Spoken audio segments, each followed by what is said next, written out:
Hey, what's up, you guys? It's me, ladies and if you don't know, now you know. So I am back with another video, and this video is sponsored by Georgia Peach. I've been working with them for about 2 years now. They are a trusted brand, and they decided they wanted to send me over one of their Mink Russian wigs, and I was just absolutely flabbergasted. It was beautiful. Like, the color was beautiful. You know, I had to, lighten it up a little bit more so that way it didn't blend in with my skin too much. And I honestly can't say that I slayed this wig. I honestly can't say that I did, because I really didn't have to do too much to it. This wig slayed me. Like, in all honesty, this wig slayed me. So we're gonna go ahead and get into the video of how this wig slayed me. So if you guys want to see how to achieve this beautiful look, then just keep on watching. So as you guys can see, this is how the color on the wig looks. I believe that the roots are dark brown and the hair, it is like a golden blondish honey blonde type color. This is what the lace looks like. It's pretty much close to my skin tone color, so it's a little like a light brown. Here is what the inside of the cap looks like. It's an adjustable wig, pretty standard wig. You also have the 3 combs in the middle on the sides, as well as the adjustable straps in the back. As you guys can see, it's a little bit too close to my skin tone, so what I'm gonna do is mix a little bit of bleach and 30 volume developer, and I'm gonna go ahead and bleach the frontal part.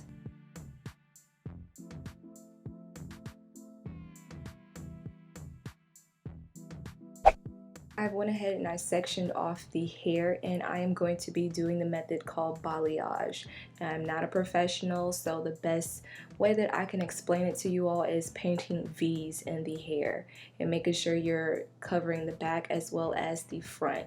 So I'm basically going a little bit higher on the sides of the hair, and I'm going a little bit lower in the middle of the hair. So you will soon see that it's literally just a V, and you want to make sure that you're doing those paintbrush strokes so that way you don't have any lines of demarcation. So you guys can see right there in the front, you can see the V that I'm trying to do, and I made sure I did the very back and the front 2 pieces first, because I noticed when I just do the back first and then I get to the front, the back process is a lot faster than the front because it's already been on there.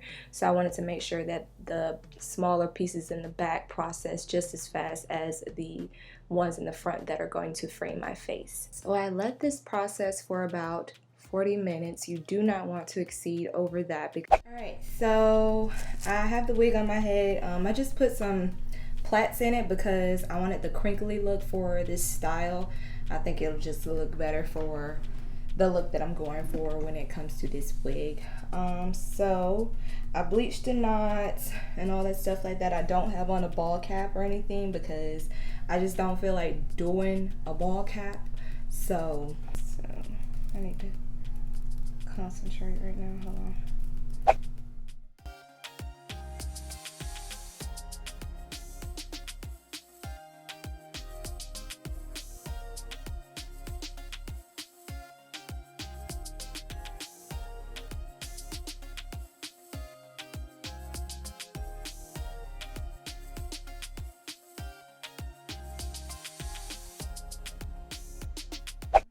Ooh, wow. I'm gonna be using a little bit of argan oil right here and put it in my hands so I can go ahead and start taking out these braids. But yeah, so a little bit more about the wig. So this is 14 inches in Russian mink hair. This is also a medium size cap. As you guys know, I had a pea-size head, so cap was a little bit big for me, so I end up having to customize the wig and kind of sew it up a little bit. I'll do a video on how I did that, so that video will be soon. So I got a question about, how do I make my wig cap smaller if, it's like a pre-made wig like this and you're not making it. And I had never done that before because I believe the cap size that I got from my last wig, because if you guys remember, I did a video with them. I featured another wig of theirs. The cap on the wig was perfect size. It was perfect size for my head. I have, I believe, anywhere from a 20 to a 21 inch head. So this is more for anyone that has like a 22 to 23 inch head. A medium size wig cap would be good for you. When it comes to this wig, I've never had mink hair or anything like that before. This ain't no regular degular schmegula wig. The luster on it is completely unmatched by any other hair that I've ever had. I don't know if it was because of the tones of the gold or whatever the case may be that was glistening or whatnot, but the hair felt extremely moisturized. Felt so soft, it felt good. And I was like, okay, all right. I understand. I always heard about the Mink Russian wigs, and I really am pleased with it. When it came to my other wig, that hair, it lasted me a really good time. Like you guys saw that I did pictures, I did videos with that wig. It's perfect. Like it fit perfect.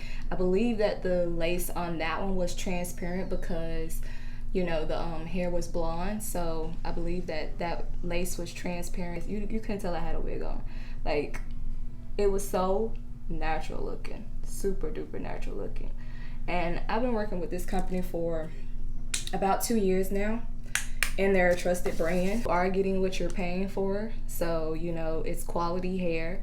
You want to make sure that you're getting some quality hair at a good price. And this mink wig, honey, I think it's gonna be my new favorite when it comes to my short blonde. I believe it had already been bleached, if I'm not mistaken. It really tells me a lot about this hair, because if it had already been bleached, which I'm pretty sure it had already been bleached, I just wasn't really thinking about getting color remover and just going ahead and removing the color, because I necessarily didn't dislike the color. I just wanted to add a few more highlights. I bleached it twice. Let me tell you, the integrity of this wig, it took the bleach. It really did. Like the hair, it was still lustrous. It was still, you know, shiny and soft. Just be careful though, because even with the mink hair, it is extremely soft. So I found that when I was plucking the wig, it was a little bit more easier for me to pluck the frontal. So just be mindful of that. The hairline, it didn't look as thick as most frontals that you see, you know, that you buy on AliExpress or whatever the case may be, and that's not necessarily a bad thing. I just know that you have to have a light hand when plucking this wig, because you don't want to over pluck and then you end up with bald spots, you know what I'm saying? It's kind of the same as like with mink lashes. They're beautiful, they're soft, they're fluffy, but you have to be really careful and taking care of them and handling them the correct way so that the lashes don't fall apart. And I feel like that's the same concept with this wig. As far as my other wig, I still have it. I have videos that I want to still do with that wig. When it comes to the shedding on this wig, I didn't really experience any shedding too much, probably like a few strands here and there, and then, you know, obviously a little bit of shedding once you pluck it or whatnot. And I got just a few little bit of shedding after the bleaching process, which is normal. You really can't even, I mean, I don't know if it's just the camera or not, but I really, like, cause I'm looking like in my mirror too, and it's like I can't even really.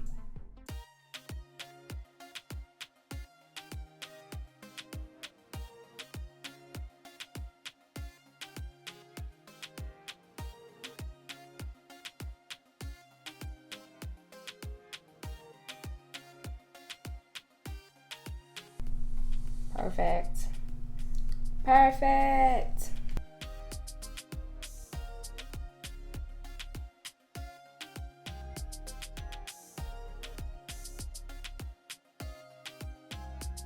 I'm gonna take a little bit of Maybelline Fit Me powder.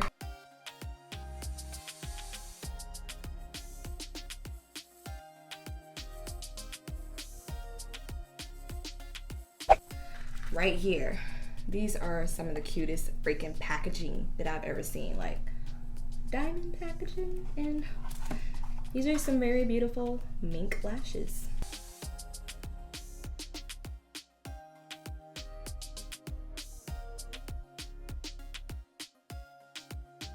Tweezers to go along with it, some purple and blue ones.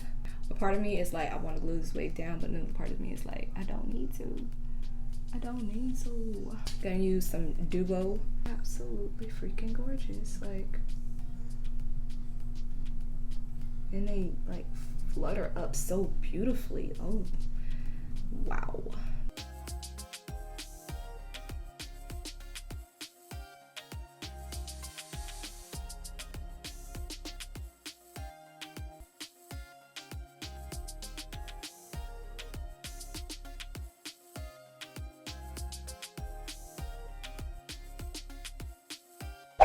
All right, so that's pretty much it when it comes to everything about the wig. One thing when it comes to the wig, now you do need to make sure that you get the proper size cap. You do get the proper size cap, you don't have to worry about it being ill-fitted. So because it is a glueless wig, so you're going to want to make sure that you're getting the correct cap size, because if you don't get the correct cap size, it will lift. Just a little FYI.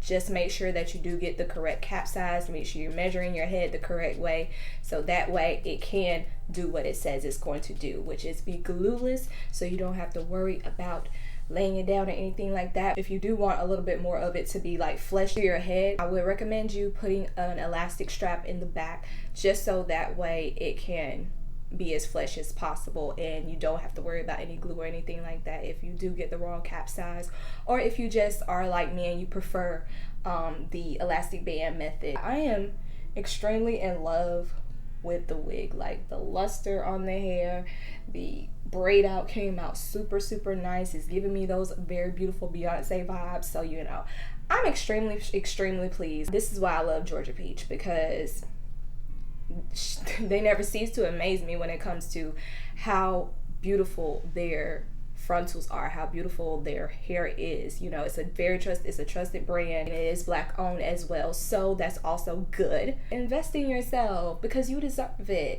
You deserve it. You deserve a glueless wig from Georgia Peach. You deserve it. You've been working hard all year.